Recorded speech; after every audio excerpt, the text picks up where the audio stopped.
Good morning. This lesson is for my Honors Integrated 1 class and my Integrated 1 class. But before I get started, I want to say I hope that everyone's doing all right out there.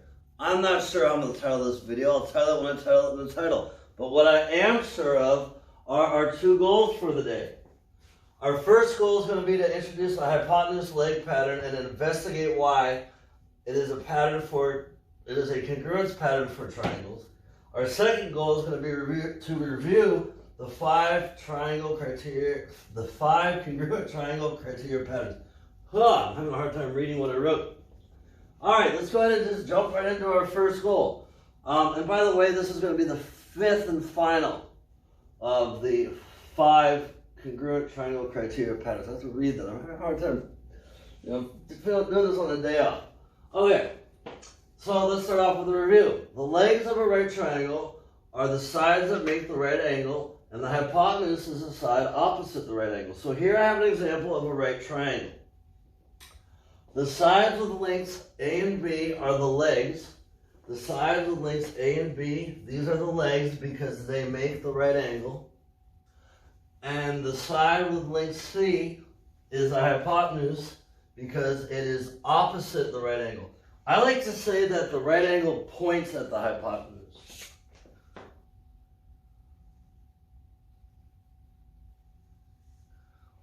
All right, so leg, hypotenuse. Maybe a good idea to write that out.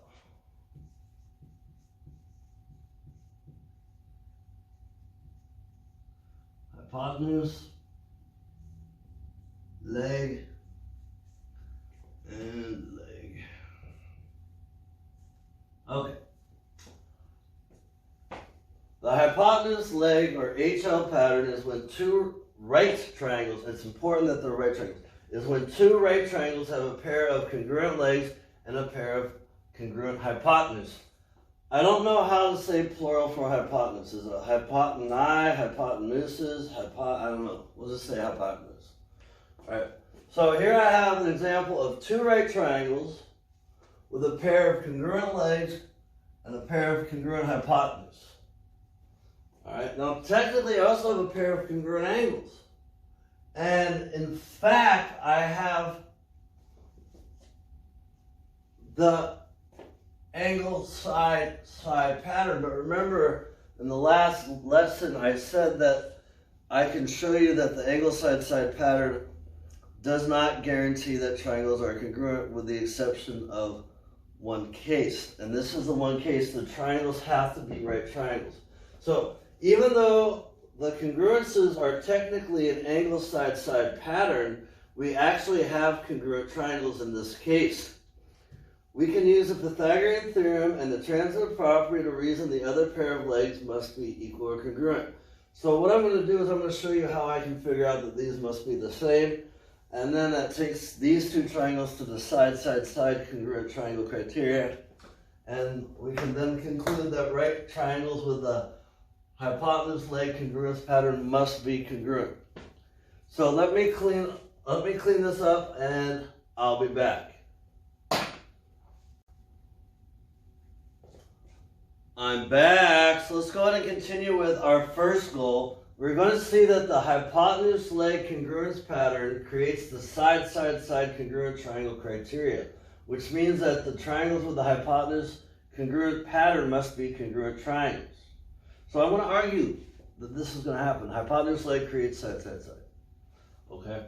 Now suppose we have two right triangles with a pair of congruent equal legs and a pair of congruent equal hypotenuse, or hypotenuse, or hypoteni, or hypotenuses. I don't know how to say it correctly. And I have an example here. Now, this example, I'm using numbers. Ideally, you do this with letters. So you would want to say these are A's and these are C's, and when you do that in what we call the general case. And so by making the argument once, you've made it for every possibility. But I think that in this case of distance learning, it might do you guys better to see an example with numbers, and so that way you can be a little bit more convinced of the validity of the argument. But I did want to point out that this argument should be made using letters that represent any possible length for a leg and a hypotenuse. Alright. So since we don't know the third side lengths for either triangle, we can label them x and y respectively. So my first triangle, this leg is length x. My second triangle, this leg is length y. Now, if we write the Pythagorean theorem for both triangles, we get the following. 8 squared plus x squared equals 10 squared. And we get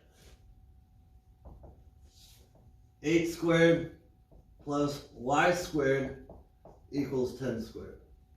Well, guess what? We have the transitive property.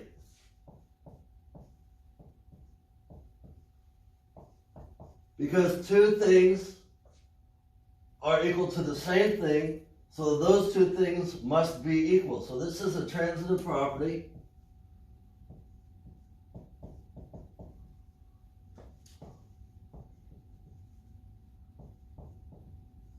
Which means that 8 squared plus x squared must be equal to 8 squared plus y squared.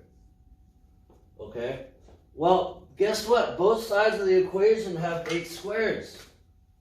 So I can subtract those away. I can be done with that. They're gone.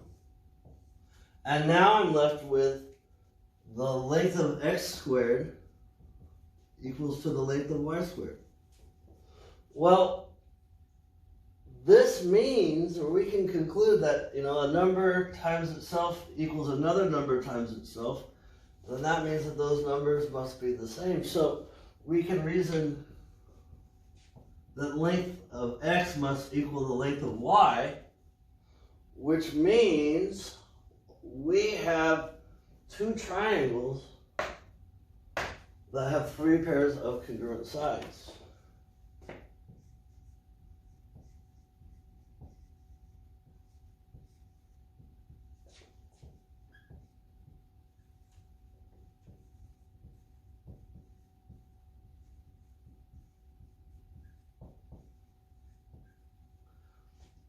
So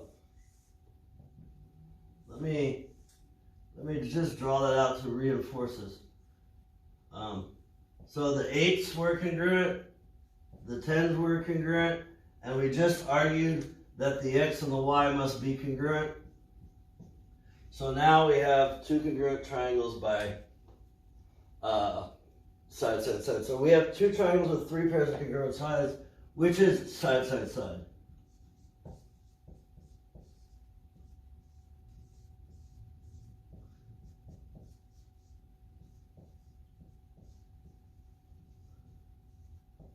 Okay. Now, you could calculate this out and realize that, okay, I get 64 plus x squared equals 100. Subtract the 64, x squared equals 36. And then the same would be for y squared equals 36, which means x and y both equal 6. You could actually find that value and see that this does in fact force the triangles to have 3 pairs of congruent sides. Alright, so I am done with the first goal. I'm going to clean this up, come back, we're going to review the 5 congruent triangle criteria patterns, and I think that's going to do it for this lesson. So let me clean this up and I will be back.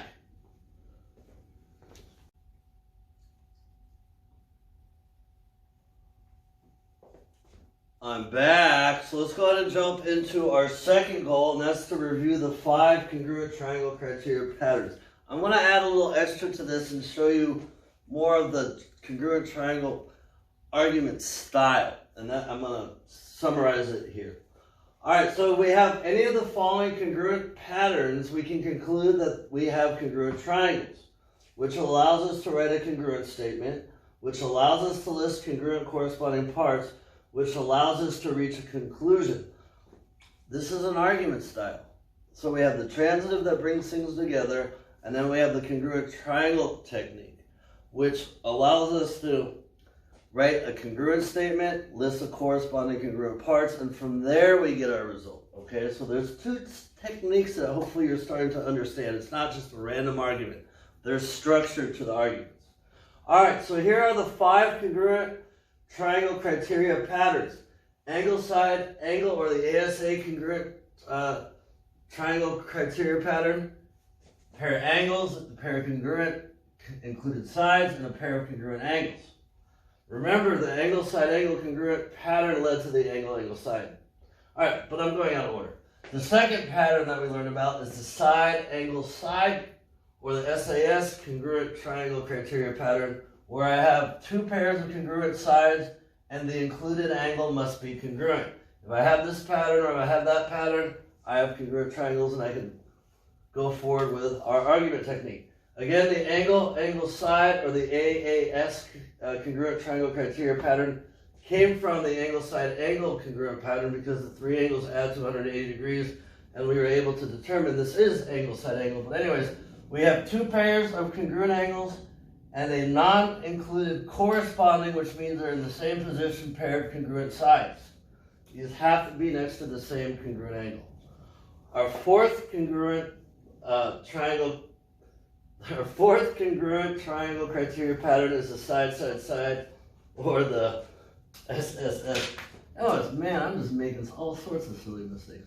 Or the side congruent pattern. So if I have three pairs of congruent sides, I have congruent triangles. Now remember, we were able to construct. These two were what we would call corollaries, or results of established patterns. The last one, the hypotenuse-leg, or the HL, is if I have a pair of congruent hypotenuses, or hypotenuse, and a pair of congruent legs. That's all I need to determine that my right triangles are congruent. Now be careful, because I've seen in the past that students, when they see a right angle in a triangle, they blindly say hypotenuse leg, even though it could be side angle side, or angle side, or angle side angle. Look for the pattern. Don't just blindly say right triangle, hypotenuse leg. All right. So I'd like to take a minute and actually just show you this in action. And hopefully I can make it fit right here. I'm gonna try and keep it very short and to the point, which is counter to probably what I normally do. But let me see if I can show you how I'm going to do this right here. I want to argue that the angle that I copy is congruent to the original angle. Okay. So I'm going to show you that constructions are actually valid because of congruent triangles, and then we get a congruent statement, and then we can use the corresponding congruent parts. Alrighty. So let's first make an arc, which tells us how far out we're going to measure how much the angle opens. And I'm going to copy that arc to where I'm copying my angle. I slipped up and said triangle, right? Alright, and I'm going to measure how much my angle opens at this length. And I finally finish this construction by connecting the dots. And I get the following. Now, you're probably thinking, why is he associating this copying angles with congruent triangles? I actually made congruent triangles, and let me show you why. All right, let's connect some more dots here. And I want to use some color here. Okay. Well, I think. Oh, there's that one here. Okay. All right. So first, let's look at the triangles. Let's find the triangles here. Here's one of them.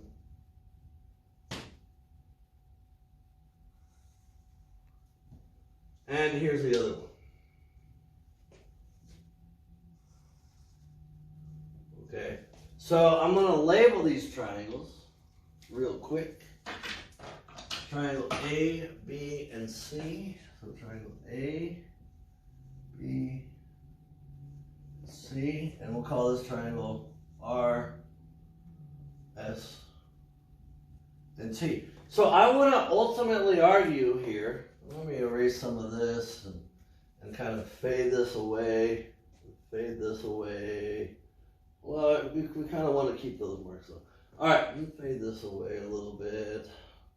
Okay, so now hopefully we see the triangles a little bit better. Alright, so remember I want to argue that my angle A is the same as my angle R. Now remember I used a compass, right? So I know very quickly, first of all, the length from A to B is the same as the length from A to C, and the length from R to T has to be the same as the length from R to S, which has to be the same length from A to B, right? Because I copied the length, right? Compasses can copy length. And then I copied length the second time, right? I copied length the second time when I measured how much my triangle opened. So we have the side-side-side congruence triangle criteria. Now, I'm abbreviating this argument, but we have side-side-side. By construction, we have side-side-side.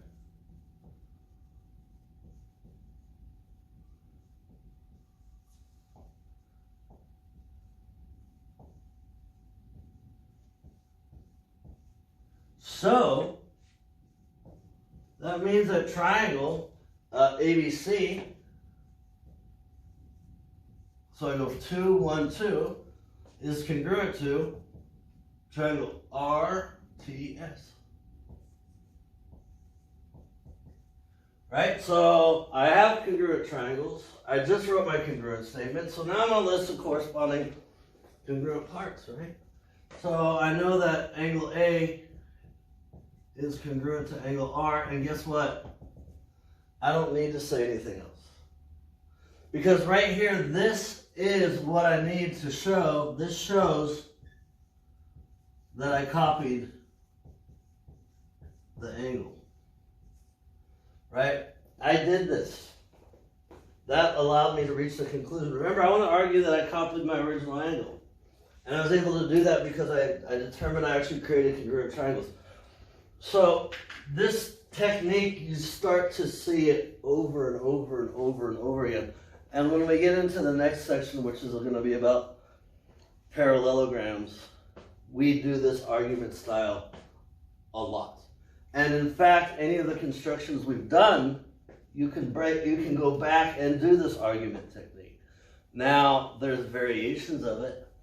Like, remember when we solved equations and we had to repeat steps, wash, rinse, repeat?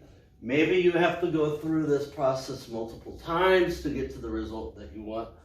But nonetheless, it's an argument style that I think once you develop it, it becomes pretty much routine. All right. So I'm going to go ahead and end this here. Hopefully I was able to convince you or give you a little bit of an insight into this. This is so important in geometry. This is a really big idea. And again, I hope everyone is doing all right out there. Have a great day, everybody. Bye-bye, and the cricket's back.